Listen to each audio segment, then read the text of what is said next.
The boring guy is often the guy who is going to be the best person that you're ever going to date and is probably going to be the man that you end up marrying. If you've ever been in a situation where you've dated the exciting guy and then later on he had you wondering, does this guy even like me? Then what I'm about to break down in this video is going to shift everything for you. If you don't know who I am, my name is Matt and I run this channel with my beautiful wife Kelly, and I'm a certified trauma-informed coach that shows women how to meet the man of their dreams. On this channel, we break down simple, practical advice that is based on biblical principles. So if that resonates with you, stick around because you'll feel right at home here. So let's be honest, the guy that you call exciting, he usually has a pattern. He disappears, then he comes back. He might give you just enough to keep you hooked. He gives you those high highs, but he also gives you a lot of low lows. And the boring guy, he's the guy that's not going to be playing these games. You're not going to be wondering if he is into you. He's going to not only tell you, but he's also going to show you. But here's the tricky part.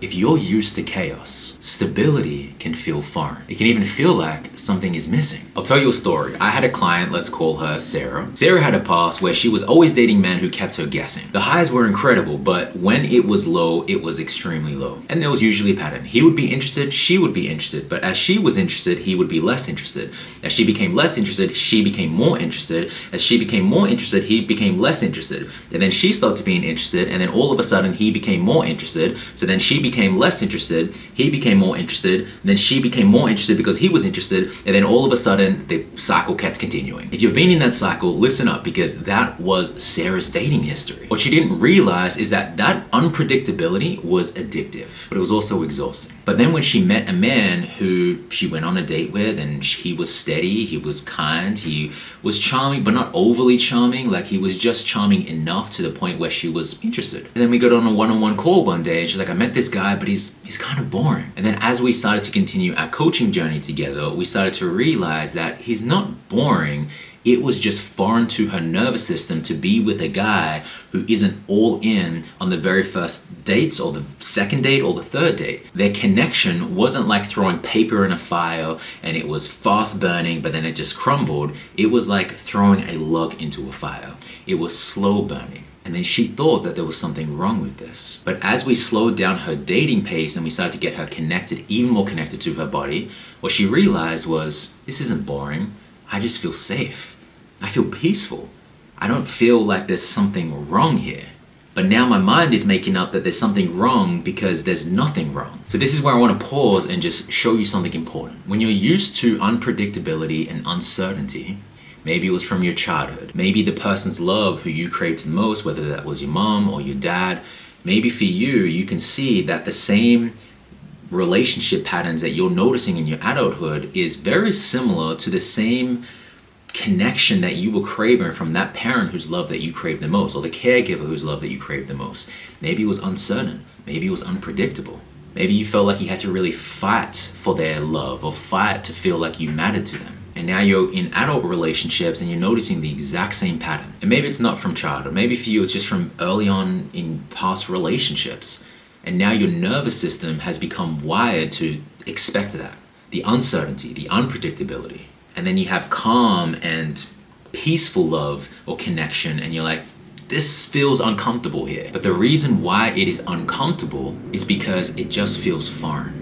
And you might be wired to not just expect the uncertainty, the ups and downs, but actually crave it. And you might be thinking that that's what chemistry is. But that's not chemistry. That's anxiety. That's uncertainty. That's unpredictability. That's unsafety to your nervous system. So what I want you to realize here is that the boring guy isn't actually boring. He's safe. He's the one who is going to follow through. He's the one who is going to text you back in a reasonable time frame. He's the one who's going to let you know where he stands with you and what he actually wants. And it may not be as fast as the exciting guy. It's going to be a slow burning type of connection and love. Across from where I live, I can see McDonald's right here, right? So if I grew up eating McDonald's every single day, and then one day I decide to eat a salad, right? Compared to, let's say I have a brother here who he ate salads and plant-based foods growing up and he was very healthy, and then we have a salad together at the exact same time. My experience of the salad and his experience of the salad is going to be completely different. His experience of the salad is like, oh yeah, this is normal, this is nourishing. My experience of the salad is, this is dull, this is disgusting. And I might start to crave McDonald's again, thinking that there's something wrong with the meal. But there's nothing wrong with the meal. It's just what I have been fed is something that is not nourishing to me. And the same thing happens in dating. Maybe for so long, you have had junk food connection, junk food dating, junk food men.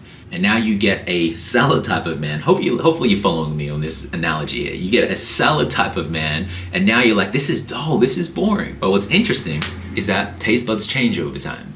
As you start to practice receiving this level of consistency and certainty and safety, that becomes the new norm. So I really want to give you some practical steps here. Here is how you can start to feel this boring type of love to actually feel the new norm and see it as healthy connection.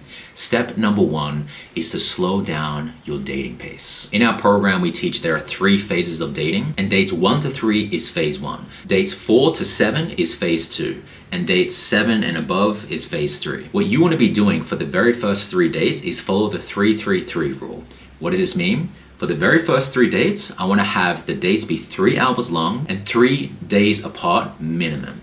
So no date on Monday and then date on Tuesday, no. Have at least 3 days apart. Give some time to really reflect and think about, are we compatible? Do I like him? Do we have the same values? Do we have the same long-term vision? Do I want kids? Does he want kids? Do I want to get married? Does he want to get married? These are the things that you want to be touching on in phase number 1. So just take your time with dating. This is then you bringing the intention to have that slow burning type of connection and love. Number 2 is have a compatibility checklist. What we don't want to do is let our emotions guide the show completely when dating. We want to have discernment, and discernment is your ability to judge well.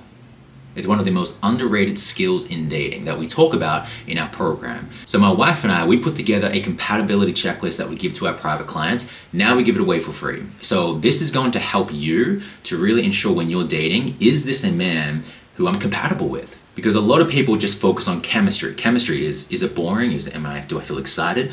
But not many people talk about compatibility. So down below this video, wherever it is that you're watching it, you're gonna see a link, go to that. It's a free checklist, so then that way you can use that when dating. And the third step here is for you to notice how it is that you're feeling with him and investigate those feelings, because our feelings aren't always true. When you start to go on a date with a person, you're like, I don't know, I was kind of bored by that date.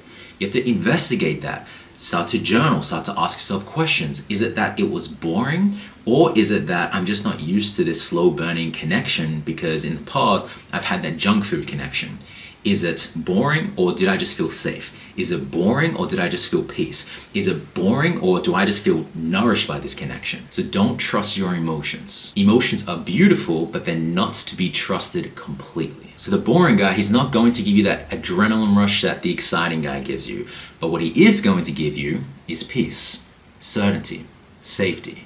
Now, this isn't an absolute truth. There are many guys who are exciting who are also very safe. However, after working with thousands of women now, it's very common to mistake a boring man for a man that isn't worth pursuing, isn't worth continuing to date. And if you are a single woman and you want to have marriage, you want to start a family, and you want further support, down below this video, you're going to see a link to our coaching program. Go ahead, check it out, see if it resonates with you. You'll see all the success stories of other women who we've helped. So then that way you can have that love that you want and deserve. So in the comments down below, let me know what was your biggest takeaway, and I'll see you in the next video.